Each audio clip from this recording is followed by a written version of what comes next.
Hello everyone, this is AgriApp videos और आज की वीडियो का टॉपिक है उत्तराखंड पीसीएस का जनरल साइंस एंड टेक्नोलॉजी के मेंस का पेपर का रिव्यू।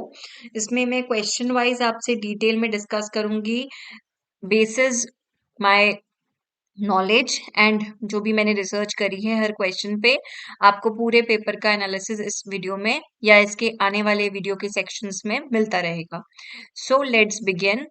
सबसे पहला जो पार्ट है वो है पार्ट वन, जो कि मार्क्स रखता है 30। इसमें होंगे 15 क्वेश्चन जो कि 2 मार्क्स ईच के वैल्यू के हैं। So let's start. पहला है define unsaturated fatty acid. Fatty acid को समझने के लिए या अनसैचुरेटेड फैटी एसिड को डेफिनेशन देने के लिए हमें समझना पड़ेगा कि फैटी एसिड्स कितने टाइप के होते हैं। एक होता है सैचुरेटेड फैटी एसिड्स और एक होते हैं अनसैचुरेटेड फैटी एसिड्स। ठीक है। जो सैचुरेटेड फैटी एसिड्स होते हैं इन्हें जनरली अनहेल्दी फैट्स कहा जाता है, और अनसैचुरेटेड जो फैटी एसिड्स होते हैं, फैट्स जो होते हैं, उन्हें हेल्दी और फैट कंपैरेटिवली बोला जाता है। ऐसा क्यों होता है? बिकॉज सैचुरेटेड फैट्स जो हैं इसमें प्रिडोमिनेटली सिंगल बॉन्ड होता है मॉलिक्यूल्स के बीच में, जो कि फैटी एसिड की लंबी लंबी चेन्स होती हैं उसके बीच में इसमें सिंगल बॉन्ड आपको यहाँ पे देखने को मिलेगा, जैसे कि इसमें आप देख सकते हैं इस पिक्चर में कोई भी डबल बॉन्ड इसमें नहीं है। अनसैचुरेटेड फैटी एसिड्स के केस की अगर हम बात करें तो इसमें दो टाइप के होते हैं। एक होता है ट्रांस अनसैचुरेटेड फैटी एसिड, एक होता है सिस अनसैचुरेटेड फैटी एसिड। सिस मतलब कि सेम साइड में हाइड्रोजन एटम अटैच्ड होता है और ट्रांस में ऑपोजिट साइड में हाइड्रोजन एटम अटैच्ड होता है।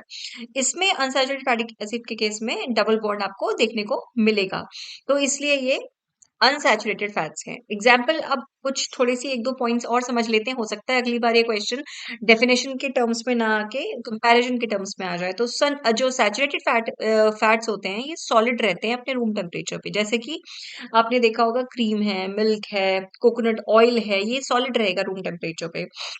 बट जो अनसैचुरेटेड फैट्स होते हैं ये लिक्विड रहते हैं रूम टेम्परेचर पे, जैसे कि वेजिटेबल ऑयल्स होते हैं, सनफ्लावर ऑयल हो गया आपका, ऑलिव ऑयल हो गया, आपके स्प्रेड्स हो गए। तो उसका इसमें आप एग्जाम्पल दे सकते हो। अगला क्वेश्चन है how do queen and worker be develop. तो इस पे मैंने प्रॉपर एक वीडियो बनाई है, उसका लिंक मैं नीचे पिन कर दूंगी, मेरे चैनल पे भी आप उसे देख सकते हैं, कास्ट ऑफ हनी बी करके। उसमें आपको पूरी डेफिनेशन, सबके काम और सबका इक्वल आपको रेशियो में क्या-क्या वर्क प्रोफाइल वो परफॉर्म करते हैं, क्या-क्या उनके हैबिटेशंस रहते हैं, वो सब आप इसमें देख सकते हैं। अगला क्वेश्चन है what is acid rain. Acid rain क्या होती है?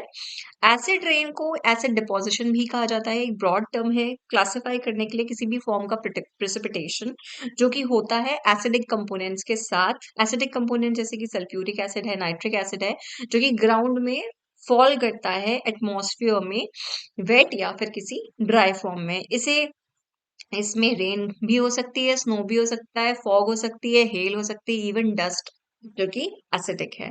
तो एसिड रेन को आप बेटर डिपिक्ट करना चाहते हैं किसी भी एग्जाम में, तो आप बेटर है कि क्लाउड्स बना सकते हैं। क्लाउड्स बना के आप यहाँ से इसको दिखा सकते हैं कि जो गैसेस हैं इंडस्ट्रीज के थ्रू, जो गैसेस हैं, नाइट्रोजन ऑक्साइड्स हैं, सल्फर ऑक्साइड्स हैं, ये ऊपर जाती हैं। वाटर जो कि क्लाउड्स में होता है उसको जब ये आपस में वर्क करते हैं, फिर ये नीचे हमें एसिड की फॉर्म में ये रेन नीचे डाउन को पोर करते हैं। तो इस तरीके से एसिड रेन को आप थोड़ा बहुत डिस्क्राइब कर सकते हैं। अगला क्वेश्चन है which environment act is called as the umbrella act. Umbrella act किसे बोला जाता है? एनवायरमेंट प्रोटेक्शन एक्ट जो है, जो कि पास हुआ था 1986 में, जिसमें कि वाटर, एयर, लैंड और बाकी सारे के इंटर रिलेशनशिप्स को बताया गया था, उसे हम अम्ब्रेला एक्ट बोलते हैं। थोड़ा डिस्क्राइब अगर हम करें तो ये एक्ट इनैक्ट हुआ था 1986 में। मेजर ऑब्जेक्टिव था प्रोटेक्ट करना और इम्प्रूव करना एनवायरनमेंट को कुछ अलग अलग मैटर्स पे। क्यों इसका ओरिजिन हुआ था? भोपाल गैस ट्रेजेडी के बाद गवर्नमेंट ऑफ इंडिया ने इस एक्ट का इनैक्टमेंट किया था। पर्पस था इम्प्लीमेंट करना डिसीजंस जो भी यूनाइटेड कॉन्फ्रेंस में लिए जाते हैं, जो कि ह्यूमन एनवायरनमेंट पे होती है, उसके बेसिस पे। इसे अम्ब्रेला लेजिस्लेशन इसलिए बोला जाता है क्योंकि एक सेंट्रल गवर्नमेंट को ये इनेबल करता है ताकि वो जो भी नेसेसरी मेजर्स की रिक्वायरमेंट है वो उस रिगार्ड में ले सके। अगला क्वेश्चन है कौन सा इंस्ट्रूमेंट और कौन सा स्केल यूज किया जाता है अर्थक्वेक को मेजर करने के लिए। सो स्केल एंड इंस्ट्रूमेंट में कभी कंफ्यूजन ना हो, थोड़ा सा इसे समझ लेते हैं। तीन आप टर्म सुनोगे, एक होता है सिस्मोग्राफ, एक होता है रिक्टर स्केल, एक होता है इंटेंसिटी स्केल।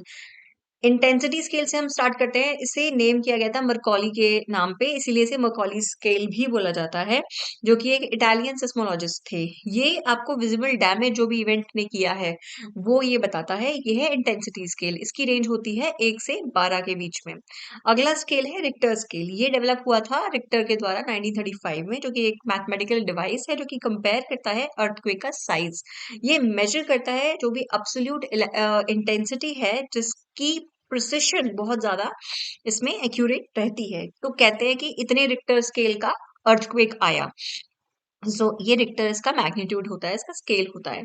अब बात करते हैं सिस्मोग्राफ की। सो सिस्मोग्राफ होता है, मेजर करता है स्ट्रेंथ और ड्यूरेशन किसी भी अर्थक्वेक की वेव्स का। प्राइमरी अर्थक्वेक रिकॉर्डिंग डिवाइस है ये, जो कि डिजिटल ग्राफ्स बनाता है। इस तरीके से आप यहाँ पे देख सकते हैं, इस तरीके से इसका डिवाइस होता है, जो कि मोशन को, ग्राउंड की मोशन को सिस्मिक वेव्स के रिगार्ड में मेजर करता है। डिजिटल मेजरिंग डिवाइस को बोला जाता है सिस्मोग्राफ। ठीक है। अगला क्वेश्चन है, what are the objectives of Uttarakhand rehabilitation and reconstruction authority. तो ये बनी कब थी? सबसे पहले तो 2013 में विजय बहुगुणा की जब सरकार आई थी, इन्होंने Uttarakhand reconstruction and rehab authority को बनाया था सुपरवाइज करने के लिए। जो भी रिबिल्डिंग की या जो भी रिहैबिलिटेशन की एक्टिविटीज हैं, जो भी रुद्रप्रयाग, चमोली, उत्तरकाशी, टिहरी, पिथौरागढ़ जैसे इलाकों में हुई हैं, ये डिसबर्समेंट ऑफ कॉम्पेंसेशन भी इंश्योर करवाता है या ये हैंडल करता है उस प्रोसेस को भी। जो भी डिजास्टर अफेक्टेड पर्संस हैं, जो भी डिजास्टर अफेक्टेड एरियाज हैं, उनको रिकंस्ट्रक्ट करना, वो सारा एक्टिविटीज का ये सारा काम इस एक्ट के, इस अथॉरिटी के अंडर। हाँ, आगे बढ़े इससे पहले आप प्लीज मेरे चैनल को सब्सक्राइब कीजिए, लाइक बटन को हिट कीजिए, मुझे ज्यादा से ज्यादा अपना सपोर्ट दिखाइए, सो दैट मैं भी मोटिवेटेड रहूं अपने चैनल में वीडियोस और अपलोड करने के लिए। अगला क्वेश्चन है, write down the name of 4 renewable sources of energy. Very easy question, 20 marks का, 20 वर्ड्स में देना था। तो आप देख सकते हैं इसमें बहुत सारे ऑप्शंस हैं। हाइड्रो पावर है, विंड एनर्जी है, सोलर है, बायोमास एनर्जी है, जियोथर्मल एनर्जी है, ओशियन एनर्जी है, हाइड्रोजन भी एक फॉर्म ऑफ एनर्जी है। ये सभी टाइप ऑफ रिन्यूएबल एनर्जी के सोर्सेस हैं।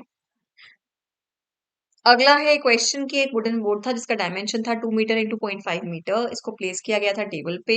क्या इसका प्रेशर होगा जब इतने 80 न्यूटन का फोर्स इस पे अप्लाई होगा? तो एक सबसे पहले आपको फॉर्मूला पता होना चाहिए, pressure is equal to force upon area.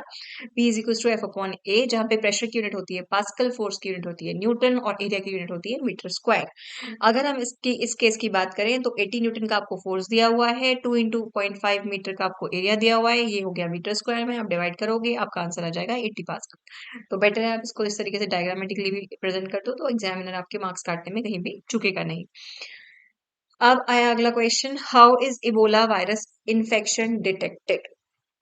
Okay, Ebola virus infection या डिजीज एक रेयर डेडली डिजीज है, जो कि पीपल या फिर नॉन ह्यूमन प्राइमेट्स में होती है। वायरस जो कि कॉज करता है ये इबोला, ये लोकेटेड होता है मेनली सब सहारन अफ्रीका से ये ओरिजिनेटेड है।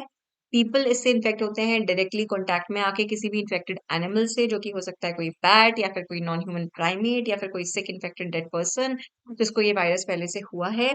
इसमें सिम्टम्स क्या रहते हैं? हेडेक होगा, आंखें रेड हो जाएंगी, फीवर हो सकता है, एपेटाइट लॉस हो सकता है, internal bleeding, muscular pain, joints pain, intestines में डायरिया, इंटेस्टाइन्स का प्रॉब्लम जैसे डायरिया, स्किन में रैशेस, ब्लीडिंग, स्टमक में पेन, वोमिटिंग, चेस्ट पेन। बहुत सारे क्वेश्चन इसमें आप दे सकते हैं कि बहुत सारे इसमें आपको सिम्टम्स मैंने यहाँ पे मेंशन किए हुए हैं। इसको डिटेक्ट करना है तो ब्लड से डिटेक्ट आप कर सकते हो जब ये सिम्टम्स आते हैं। हो सकता है 3 दिन लग जाए सिम्टम्स स्टार्ट होने में, हो सकता है ज्यादा टाइम लगे। पीसीआर एक चीज होती है, जैसे कि कहते हैं पॉलीमरेज चेन रिएक्शन, जो कि बहुत ही ज्यादा इंपॉर्टेंट डायग्नोस्टिक मेथड है, जिसको यूज किया जाता है डिटेक्ट करने के लिए low level of Ebola virus को। तो ये बेटर है, इसमें आप इतना ज्यादा तो नहीं बट थोड़ा बहुत इसमें से लिख सकते हैं। अगला क्वेश्चन है, रिकॉम्बिनेंट डीएनए क्या होता है? रिकॉम्बिनेंट डीएनए, जिसे हम आरडीएनए कहते हैं, ये मॉलिक्यूल्स हैं डीएनए के, जो कि फॉर्म होते हैं लैब के मेथड से बाय जेनेटिक रिकॉम्बिनेशन, जैसे कि मॉलिक्यूलर क्लोनिंग का मेथड, जो कि क्या करता है, जेनेटिक मटेरियल को इकट्ठा करता है मल्टीपल सोर्सेज से, सीक्वेंस क्रिएट करता है और उस तरीके से फिर वो आगे एक ऐसा डीएनए बनाता है जो कि रिकॉम्बिनेंट या फिर डिफरेंट होता है from the initial one.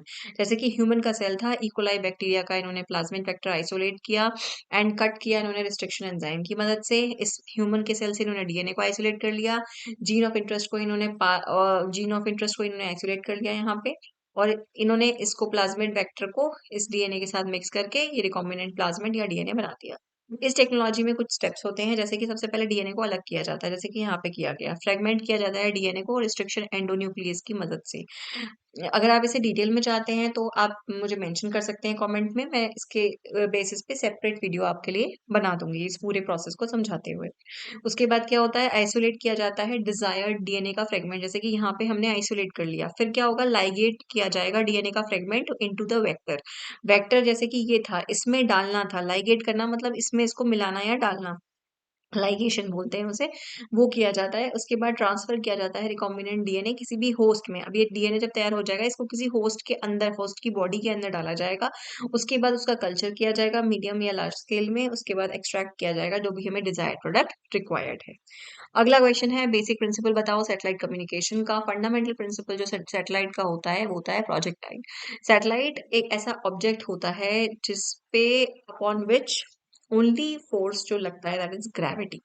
Once एक बार ये लॉन्च हो गया ऑर्बिट में चला गया, ये ओनली जो फोर्स जो इसको गवर्न करता है वो सिर्फ और सिर्फ होता है फोर्स ऑफ ग्रेविटी।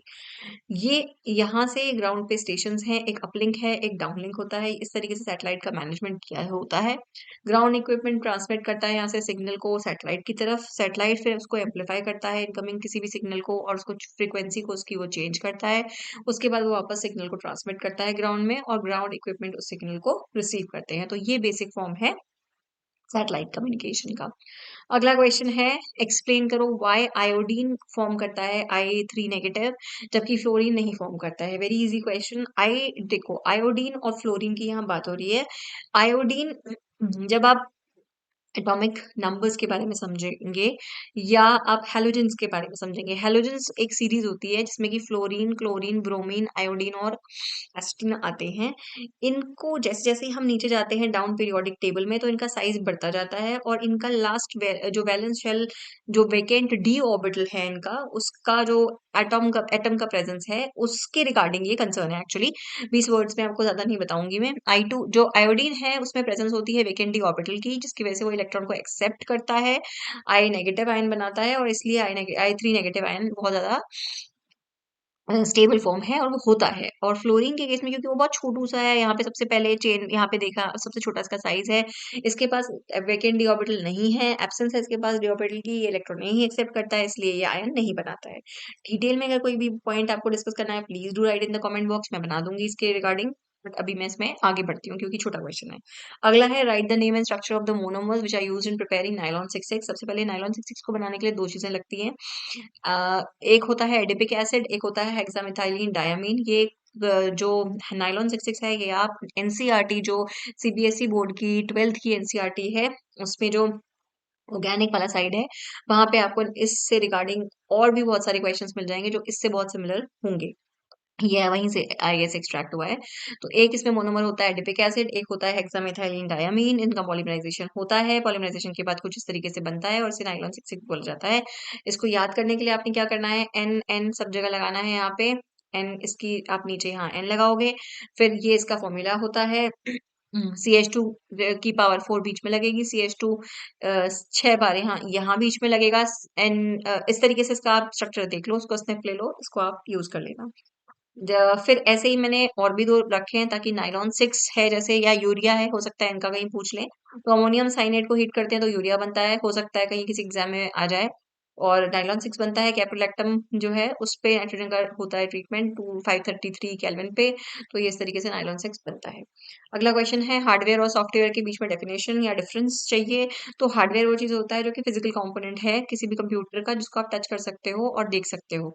सॉफ्टवेयर वो चीज होती है या वो रिटन इंस्ट्रक्शंस होते हैं जो कि बहुत सारी प्रोग्रामिंग लैंग्वेजेस में लिखे जाते हैं, जिनको कंट्रोल किया जाता है हार्डवेयर की मदद से। हार्डवेयर वियर्स आउट हो जाता है, टाइम के साथ साथ खराब हो जाता है, लेकिन सॉफ्टवेयर वियर आउट नहीं होता है। इसमें नए नए एडवांसमेंट आते हैं, इसमें टेक्नोलॉजी चेंज होती है, तो हम इसको वर्जन को इसके अपडेट कर देते हैं और सेम चीज हम चला लेते हैं। हार्डवेयर टेंजिबल है तो छू सकते हो, सॉफ्टवेयर को आप छू नहीं सकते, इंटेंजिबल है। जैसे कि एग्जांपल ले लो आप, मॉनिटर है, माउस है, रैम है, रोम है, सीपीयू है, इसको आप छू सकते हो। लेकिन विंडोज ओएस को अगर आप छूने को बोलो, या वर्ड को छूने को बोलो, या पावर पॉइंट को छूने को बोलो, आप नहीं छू पाओगे। So that is the difference. ये क्वेश्चन इंपॉर्टेंट है, इस बार के पेपर में भी आया था। अगला क्वेश्चन है, सॉर्टिंग और फिल्टरिंग में क्या डिफरेंस होता है कंप्यूटर डेटा में। वे easy one. Sort and filter का एक सेक्शन होता है जो कि आपने देखा होगा एक्सेल में, आप जनरली जब वर्क करते हो तो आपने देखा होगा।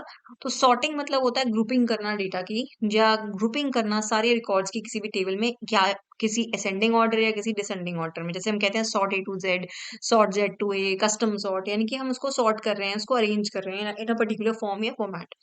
फ़िल्टरिंग क्या होती है? फ़िल्टर करना मतलब कि यहाँ पे मैंने टेक्स्ट फ़िल्टर किया, मानो मुझे 3 small size, large size, medium size के मेरे पास डेटा अवेलेबल है, मुझे सिर्फ़ लार्ज साइज़ का डेटा देखना है, तो मैंने फ़िल्टर किया लार्ज पे। तो फ़िल्टरिंग एक ऐसा ऑप्शन है जिसमें कि वही रिकॉर्ड जो कि आपको चाहिए, वही आपको इसमें दिखाया जाएगा या आप इसे देख पाओगे। So this is the difference between sorting and filtering. अब अगला है पार्ट 2 ऑफ द वीडियो। ये आई थिंक लंबी हो जाएगी काफ़ी वीडियो, तो मैं पार्ट 2 जो है डिस्कस आपका नेक्स्ट वीडियो में करूँगी। इसमें 10 क्वेश्चंस हैं, 5 मार्क्स के हैं। इसी तरीके से और भी हैं इसमें, आप धीरे-धीरे समझेंगे तो पार्ट 3 है इसमें। तो ऐसे ही पार्ट 3 है जिसमें 7 क्वेश्चंस हैं जो कि 8 मार्क्स के हैं।